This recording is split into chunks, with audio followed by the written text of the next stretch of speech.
Time 2 అయింది. ఇప్పుడు ఎంత పోల్ అయింటుంది? 45% పోలయ్యాయి. ఎంత లేదన్నా మాక్సిమం 60% పోలవుతాయి. నువ్వేం దిగులు పడకు పాప, వాడేం చేసినా గెలవబోయేది మనమే. మీలో చాలా మందికి అనుమానం వచ్చుండొచ్చు, ఇవన్నీ చేస్తోంది సుందరేమోనని. ఎస్, నేనే.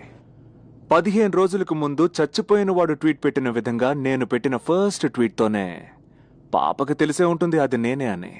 బట్ నేనేం చేయబోతున్నానో తెలియదు గనక, చచ్చిపోయిన వాడు ఎప్పటికీ రాబోయేది లేదు గనక పాప అబద్ధం చెప్పింది. అది మాత్రమే కాదు, మాజీ సీఎం పుణ్యమూర్తి గారు చనిపోయింది ఎలాగో, ఇంకొద్దిసేపట్లో చాలా ముఖ్యమైన వారు లైవ్లోకి వచ్చి చెప్తారు. వారే పుణ్యమూర్తి గారి భార్య, పాపకి సొంత అమ్మ. ఇంతవరకు ఎవరు ఓటేయకపోతే ఇంకొద్దిసేపు వెయిట్ చేయండి. 2:30కి లైవ్లోకి వచ్చి మాట్లాడతారు. విన్న తర్వాత ఓటేయండి. అమ్మా అమ్మా అమ్మా అమ్మా ఏంటమ్మా? అమ్మ కనపట్లేదు. అమ్మ మాట్లాడకూడదు అంకుల్. ఇంకా 4 గంటల టైం ఉంది. అమ్మ మాట్లాడపోతే జరిగినంత నేను వేరే విధంగా మార్చిస్తాను. అమ్మా అమ్మ ఇక్కడ. అమ్మగారు అయ్యగారు సమాధి కాడికి వెళ్ళారమ్మా.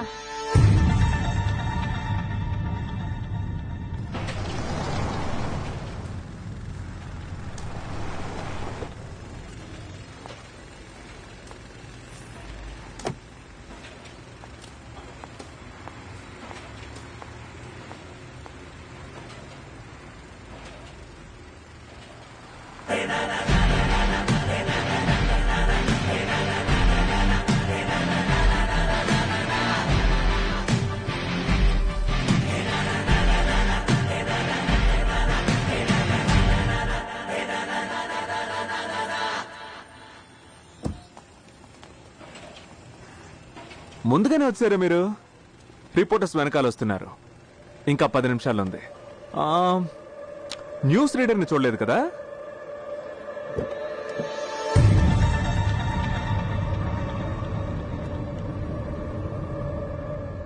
నువ్వెంతసేపు వెయిట్ చేసినా రిపోర్టర్స్ ఎవరూ రారు. ఎలక్షన్ పూర్తి అయ్యాక న్యూస్ తప్పకుండా వస్తుంది. ఏ న్యూస్ చెప్పినా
ఒక్క నిమిషం అమ్మా.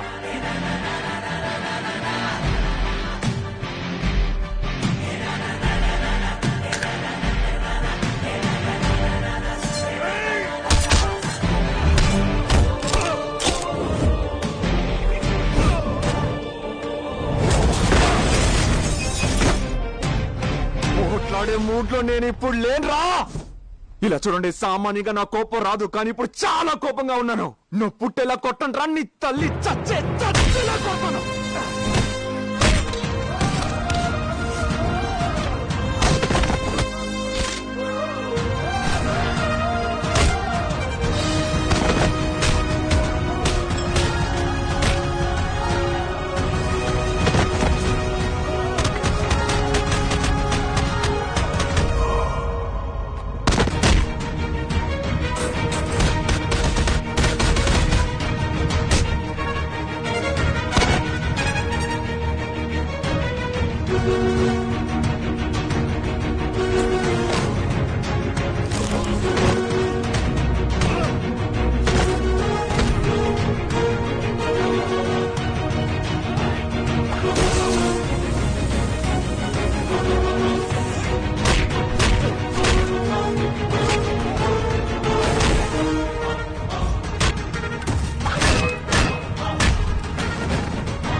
లీలా లీలా ఫేస్బుక్ లైవ్ ట్రై చేయి. అమ్మా నాకేం చెప్పారో ఆ మాటే మీడియాకి చెప్పండి ప్లీజ్. లీలా రెడీయా? రెడీ. చెప్పండమ్మా, చెప్పండి. నా భర్త పుణ్యమూర్తి గారిది సహజమైన మరణం కాదు. ఆయన్ని చంపింది నా కూతురు కోమలవల్లి. వారికి ఇవ్వాల్సిన మందుని డోసేజ్కి మించి ఇవ్వడం నేను చూశాను, కానీ ఆపాలనిపించలేదు. ఆపడానికి ఆయన అంత మంచివారు కాదు. కోరాడ్ భరత్ కుమార్ని చంపారని నేనే చెప్పాను. నా కూతురికి గనక అధికారం ఇస్తే అది ఈ ఊరినే తూకానికి అన్వేషిస్తుంది. Hold on. ఈ ఫేస్బుక్ లైవ్ అన్ని ఛానల్స్ లో వస్తోంది. అందరూ చూస్తుంటారని నాకు తెలుసు. ఇంతవరకు 53% పోలింగ్ జరిగింది. మామూలుగా మాక్సిమం 80% ఓట్లు పోలవుతాయి. ఇప్పుడున్న సిచ్యువేషన్ లో ఒక్కవేళ మనం తప్పించుకోవాలంటే మిగిలిన ఒక్కొక్క రోజు ఓటు వేస్తే మాత్రమే ఛాన్స్ ఉంటుంది. చిన్న వయసు సార్, వాళ్ళేం తప్పు చేశారు సార్? రిపోర్టర్ భరత్ కుమార్ ని మాత్రమే కాదు, వాళ్ళ తప్పుల్ని నిలదీసిన 18 మందిని నిర్దాక్షణ్యంగా చంపారు. అందరూ వీళ్ళలా యువకులే సార్. ఏనాటికైనా అందరి జీవితాల్లో వెలుగు రాకపోతుందా అని కలలు కన్నారే కానీ వీళ్ళు చేసే తప్పేంటి సార్? ఇంతమందిని చంపే ధైర్యం వీళ్ళందరికీ ఎక్కడి నుంచి వచ్చింది సార్?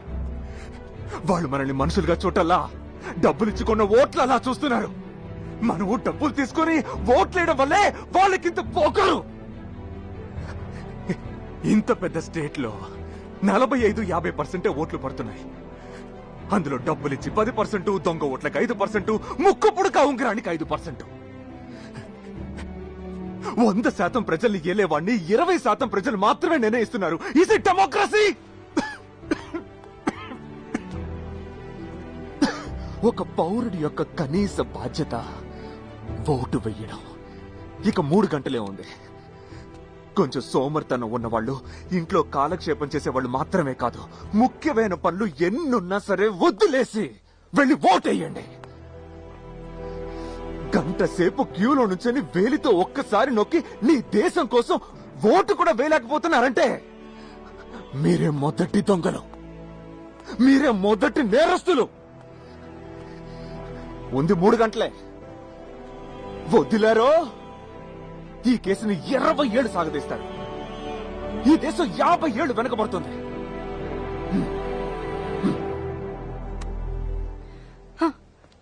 తీయండి మీ ఓటర్ ఐడిని. మాజీ మంత్రి శ్రీ పుణ్యమూర్తి గారి హత్య కేసులో ఆయి ప్రామాస నాయకురాలు శ్రీమతి కోమలవల్లి నంబర్ 2గా పిలువబడే బలరాం గారు ఖైదు చేయబడ్డారు. 170 మంది ఎమ్మెల్యేలు పార్టీ పేరు లేకుండా స్వతంత్రులుగా ఒకే కూటమిగా గెలిచారు. మీలో ఎవరిని ముఖ్యమంత్రిగా ఎన్నుకోబోతున్నారు? 170 మంది ఎమ్మెల్యేలు, 170 గుర్తులు. ఆశ్చర్యంగానే ఉంటుంది. ఎవరు ముఖ్యమంత్రి? Next question. మళ్ళీ 169 మందిని స్కాన్ చేసి అర్హత గల వాళ్ళని ఎన్నుకోవాలి. నేనెందుకు 169 మంది అన్నానంటే నేను కాకుండా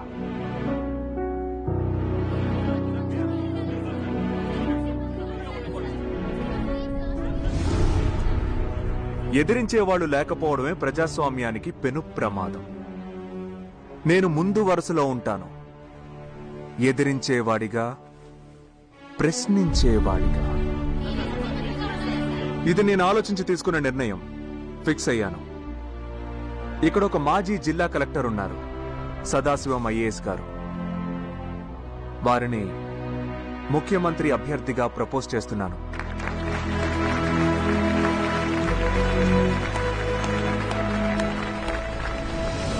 మొత్తం కేవలం 14 రోజులు. ఇది యువతరం వల్లే సాధ్యమైంది. పొరుగు రాష్ట్రాలకు వెళ్లి మీ రాష్ట్రం కోసం రక్తం చిందించిన వాళ్ళు, ప్రాణత్యాగం చేసిన వాళ్ళు ఎవరని అడిగితే 30 ఏళ్లకి ముందు, 40 ఏళ్లకి ముందు జీవించిన వాళ్ళ గురించి చెప్తారు. కానీ అదే ప్రశ్న ఇప్పుడు మన రాష్ట్రంలో అడిగితే ఈ నెల రక్తం చిందించిన యువకులు పోయిన నెల ప్రాణత్యాగం చేశారని చెప్తారు. వేదనగా ఉన్నా గర్వంగా ఉంది.